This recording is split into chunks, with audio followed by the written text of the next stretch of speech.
Let's talk money. I don't have your money. I know I'd be a lot happier with some extra cash. Is this about money? Obviously, this is all about money. Oh, man, we got bills to pay, buddy.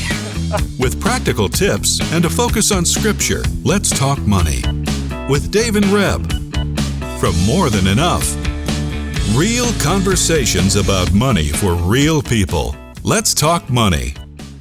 Are you ready to talk money, Reb? I'm ready to talk money. That's good. This is Welcome to the Morning where Dave and Reb talk about money, and Reb is ready to talk money. I'm always ready to talk money. You never asked me if I'm ready to talk money. Are you ready to talk? Are you ready to talk money today? today? I'm really ready to talk money today. Okay, sounds good. He's ready to talk money. You've Welcome to the show where we talk about the heart issues.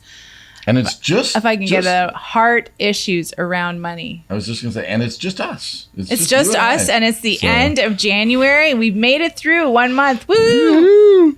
And so pull up a coffee. You're just at the table with Reb and I. We got our little coffee or whatever. Pull up a chair, sit down with a coffee. Got it. If you are joining the show, then we are so grateful that you're here. If you're a longtime listener, we're really grateful. And in fact, as we come through the new year, I think I'm in this mode this morning of a little bit celebrating you, everybody who's listening. I still can't really get around it that, people want to talk about money and listen to us talk about money. I know that always amazes me. So I don't know. Maybe it's because I should give you a hard time more. I'm getting a little hot in here. So okay. Yeah. So I'm just, sorry for those of you who are listening and not watching us. Okay, I have to just precurse that. There's so much hot air from the both of us. It's getting hot in here. Anyway, okay, so this show, I'm going to read a verse from Colossians 3, and we're going to talk about something that came out of a question from one of you. Through our office, there was a question, and we're going to read it in a minute, but I'm going to read Colossians 3, which doesn't have directly to do with money and possessions, but it does kind of. Okay, so before you do that, sorry, I have to interrupt. Oh, who's this show's sponsor? I just want to give a shout out to the folks at Financial Discipleship Canada. We've had Ray Borg on here as a regular guest, and I kind of want to promote a little bit that we're going to be doing a series all year long. Ray's going to come once a month, and we're going to be really digging into, a whole bunch of, I would say, pretty intense topics. Around money and mammon, and what Jesus said, how he lived. Like we're how really does Jesus gonna interact with money, and we're not necessarily going to talk about all the parables, although they'll probably come into play. But I think there's going to be some serious discussion about mammon in particular and how it influences our life. So yeah, and so we thought, if Jesus is the model, then let's follow him. And we know that Jesus talked about money and possessions more than any other topic. We know that 16 of the 32 parables that Jesus spoke about, stuff. He talked about money and possessions. And so, Jesus has a lot to say about money, and so we're just going to dig into that. So really excited about that. Yeah, we are excited about that. And today's show is sponsored by the folks at Financial Discipleship Canada. Notmine.ca is their website, the contact info. Get a little head start. You can pick up the book, Not Mine. It's not about the money that Ray and Jan Kupez wrote together. Great little, for those guys who don't like to read, super short, super pointed and intense, and so excellent. So just you can read it in advance. So some of the things that we're going to talk about are in that little book they wrote. So we're just really sensing that we should focus on Jesus and get some encouragement from him about this.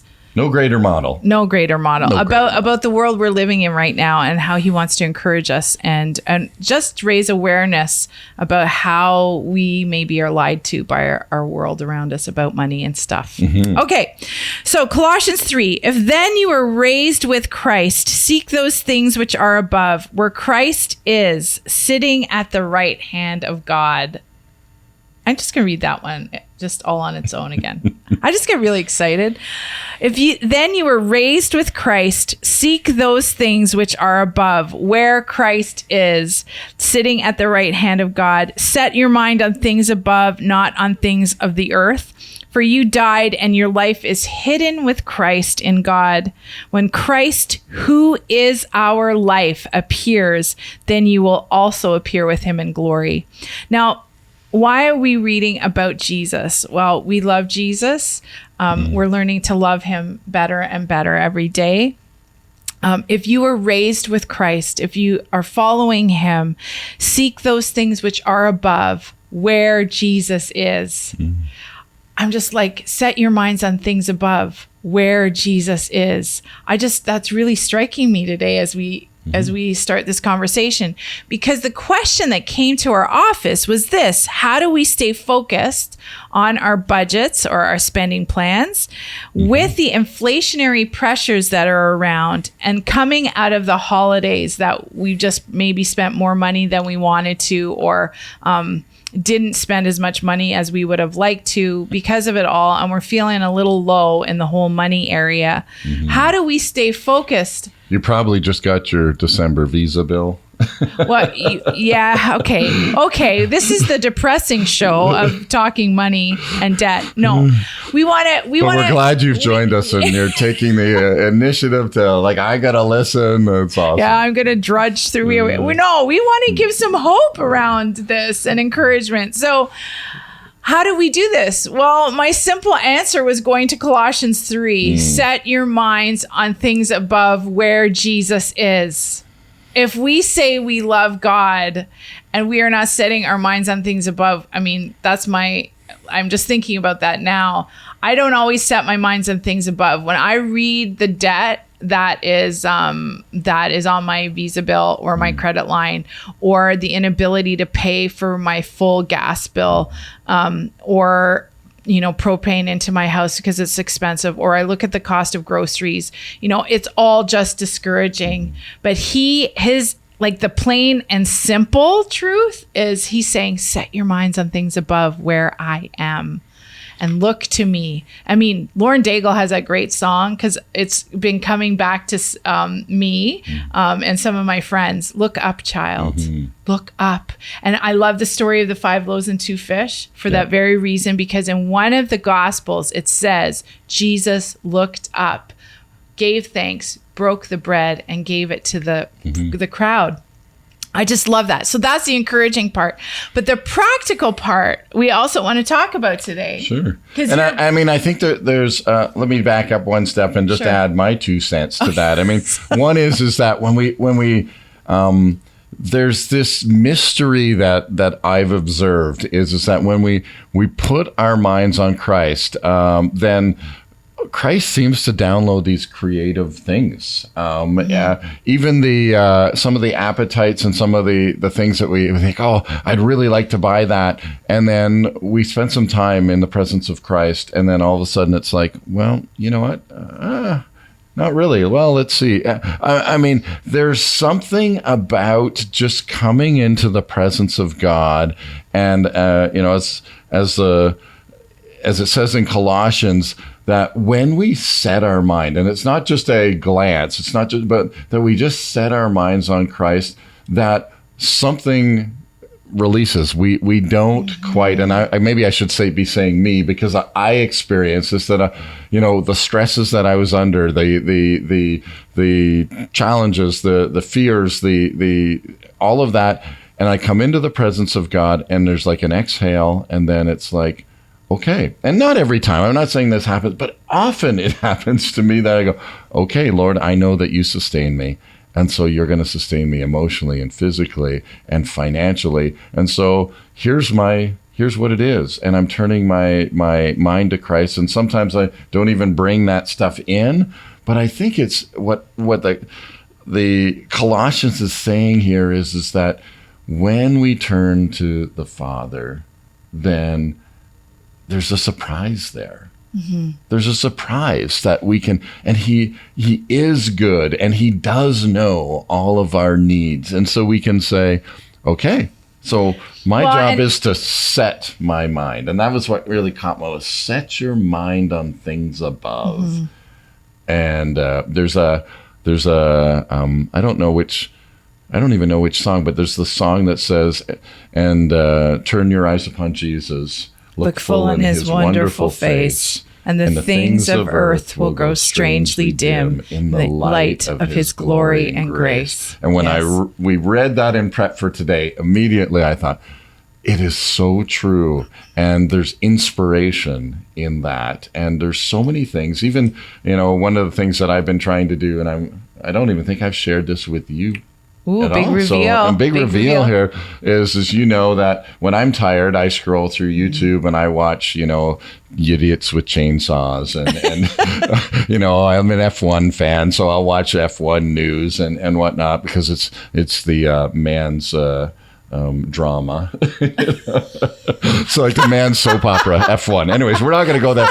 But one of the things that I if I catch myself, I want to just flip and start reading some scripture instead of just scrolling through. I did not know because sometimes I get annoyed with all his flipping. Yes. But so I realized, cool. And so we're reading this. So you start flipping through scripture and sometimes, again, I'm just flipping through. I read, I'll read some of these, they have the little one verse and then you can flip through the other verse. Is that your intentional way of setting your mind on things above? Yeah. And of course, okay. I read in prep for today, this Colossians 3 and then went, wait a minute, that's what the Lord's speaking to me about is I'm setting my things just even in that little example of, it's things that I like. I mean, again, I'm not watching porn or anything like that. But the Lord's saying, no, you're not putting your thoughts on me.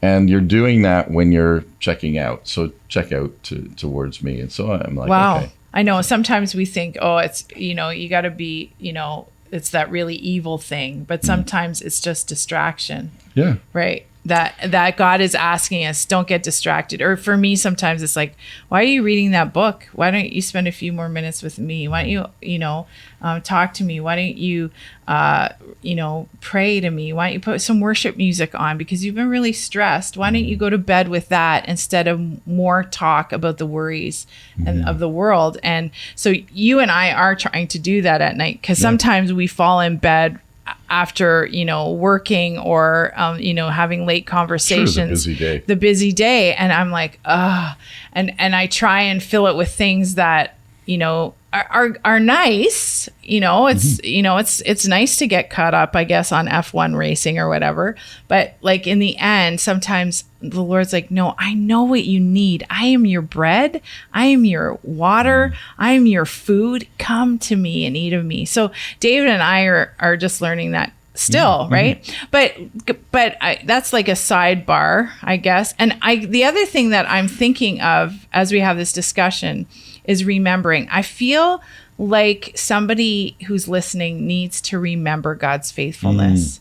So while you're looking at your bank account and it's not as full maybe as you'd like, remember the past right now. Just think about, when has God been faithful to you? When have you intentionally set your minds on things above and he's lifted the burden? When have you started praising instead of complaining and it's lifted off? When has he come in and said and brought you provision that you weren't expecting? Think on those things of God's faithfulness, because the Bible actually says when we are faithless, he remains faithful because he cannot deny himself.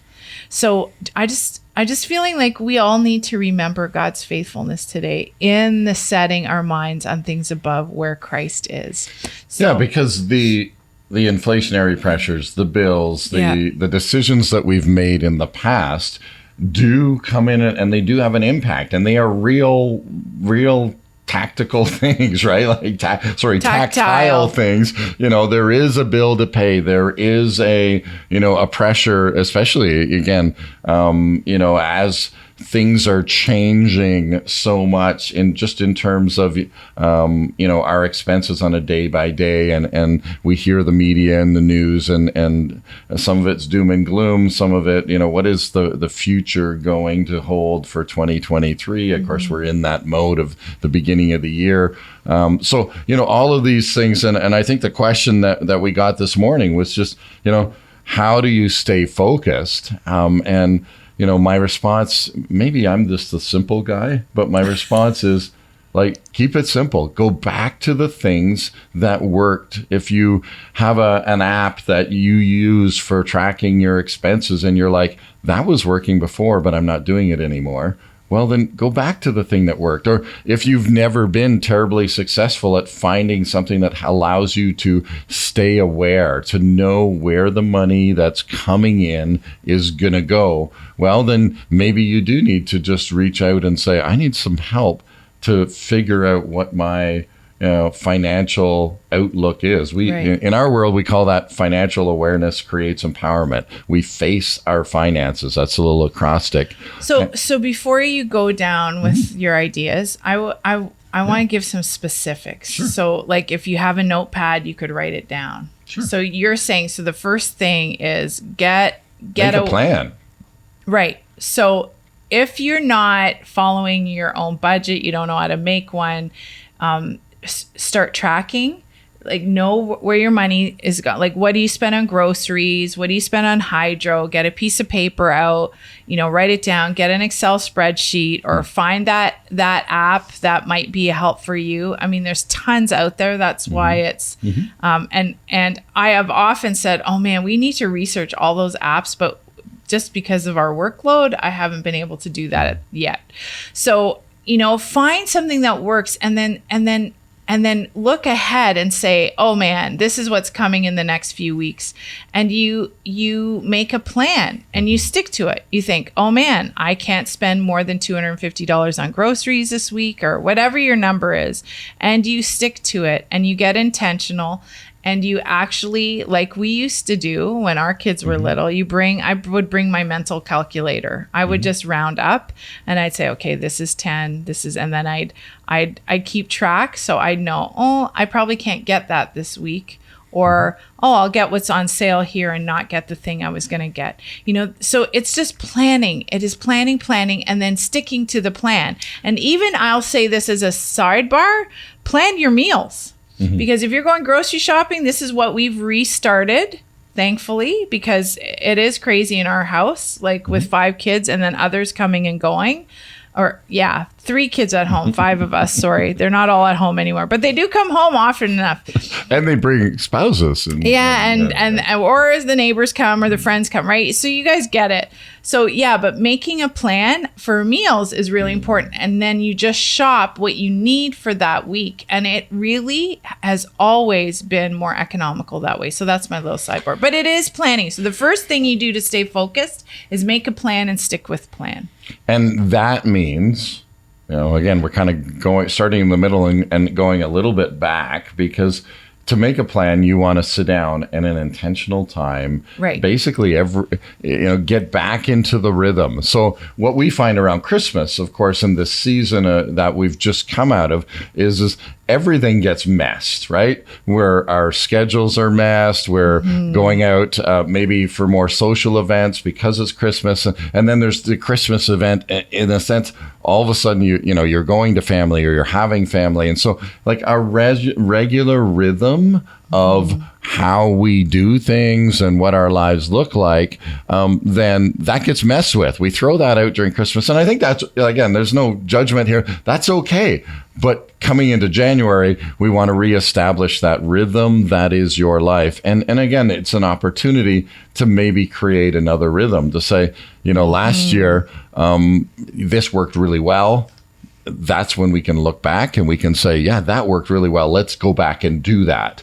There's a business principle that says, what are we going to stop doing? What are we going to start doing? And what are we going to keep doing? Those kind of 3 things, right? Stop, start, and keep. And so you go, okay, well, start with the keep things, because I find that the easiest place to start. And so what are the things we're going to keep around our money management, around making sure that we know where it's coming in and what's going out and the timing of that. And sometimes you have to shift. You've got a bill that always comes out at the first of the month, and you're always right down to the bottom line with your first of your month expenses. Well, then call up and shift that to the middle of the month. Sometimes that just adds a little bit of relief to that first of the month.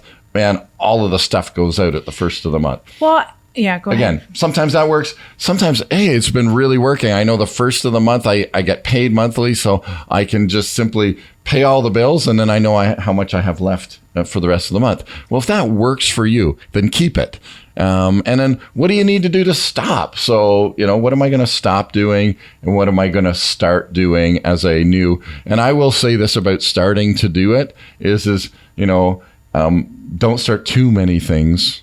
No. All at the one shot, right? Just start one thing, take 2 or 3 months. So, and I'm going to recommend one of the things you can start doing is automating something. Sure. So we want to talk a little bit more about giving in 2023 because that's more on Dave and my heart. So even if you're struggling with your financial things, find a place you could give and intentionally do it, and do it automatic. So you might want to start giving, $20 a month to a local charity you really appreciate, and just go on there, put it all in. They'll take your money because they would really love it. And it's, that's just one little example of something you could start doing that maybe you didn't do in 2022, and automate it so it's easy. You don't have to think about it. You're not wondering if you gave or automate your bill payments. That's just one little thing you could start doing, because automation is really helpful if you can and you do online banking. That's just my little plug. So, okay. So we got planning. We get reestablishing your rhythm or creating a new one. Then what else would you suggest? I wrote one down, was that take a bigger look, take a 20,000 foot view of your plan, your life, your purpose. Where are you headed? Where are you going financially? What do you want? What do you want to leave? What legacy do you want to leave? I mean, that's a bigger topic that sometimes we've talked about in other radio shows, but what's your purpose? And sometimes that purpose, knowing that thing, aligns with setting your mind on things above. It's setting yourself up a bit higher and saying, where am I going financially, or even in my purpose, and how do my finances line up with that? Because when when you're doing your day-to-day money stuff, you've got to know what that long range thing is, or the higher view, so that when you say no to all the extra groceries, you know that you're going to stick within your plan, because your bigger plan is to arrive here in 10 years. And I love I won't interrupt. And then what you do today really matters. You do the right things today, because it will get you to that place you want to be in 10 years. I was just going to throw in the GPS metaphor. I'm not a real big fan of GPS in the sense that I like to see the map. I like to see the big picture, and I like to see the multiple roads and ways that you can get there on a map. You can't really see that on a GPS. But, I mean, it's essential to go, oh yeah, so I punch in the address, so that's my destination, and then I hit go, and then I get the step-by-step in my GPS. Right. But if the address just happens to be one number off, like say one province off, okay, or, you know what I mean? Okay, can I tell this little story? We were in Steinbach. We were supposed to be going to Steinbach. I knew you'd bring this up. We put it in the GPS, and we literally are heading towards Saskatchewan. And I'm like, the Saskatchewan border is it was only an hour of our lives. It was, and we were with great new friends. But it's hilarious. This actually happened. And we were so caught up in the conversation in the vehicle that I finally, when I saw the roadmap, I'm like, we should have been in Steinbach by now. And I'm like, Dave, we're heading to Saskatchewan. He's like, what? So finally, I go on a different GPS, plug in the coordinates, and we have to turn around and we have to drive another hour and a half back. So it was quite funny. But we were literally distracted by such great things. So there are great things in the moments. And I think and that is a great illustration. Today, though, I was just following the turn left, drive for an hour here, turn right, and I hadn't re-looked at the actual destination. If I had to just hit the button that gave the full picture, we would have seen, we didn't wait a know minute, that we're the heading... GPS in the rental car wasn't doing what it was supposed to do. But here's the great illustration of that story. We were distracted by good things. We were in deep conversation, meeting this beautiful couple and just digging in, and we were connecting. It was awesome. And then all of a sudden you're finding yourself, wait a minute, we are not actually ending up where we need to be. So we got more of the same, just to end the story. We got more great conversation. We got more. We did, really, but we were heading. So there are more great things in store. If you think, oh no, I've got my big purpose and I have to be really restricted right now, maybe so. But if you're seeing that your destination is this, don't take a negative outlook to, oh no, I have to pay more for all this and I can't get there. Maybe you do have a plan. Maybe it's going to extend that plan 2 more years, but you can still take joy in the journey as we did, but be aware of knowing your destination. Like that is such, I totally forgot about that story till now. That was I still remember seeing the Saskatchewan border sign. And going, okay. So I want to just touch base. We got a couple minutes left, but one of the other things that struck me about the Colossians 3, and I want to leave you because it picks right up on this. In verse 4, it says, when Christ, who is our life, appears. And so when we talk about, there's a lot of things that are going to pull away our focus. There's a lot of things that tiredness. There's a lot of things that say, don't face your finances. Don't look at it. You don't have time. There's lots of things that are distracting, but to go, wait a minute. If I can come at my finances with, I'm going to turn my face to Christ, who is life to me.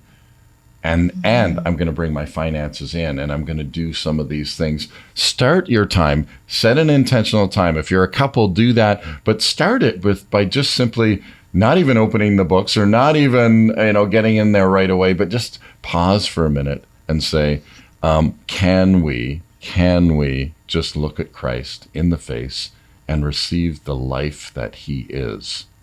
Can we do that together? And then let's open the books and see how the resources that God has given us, how we can plan those out for the future.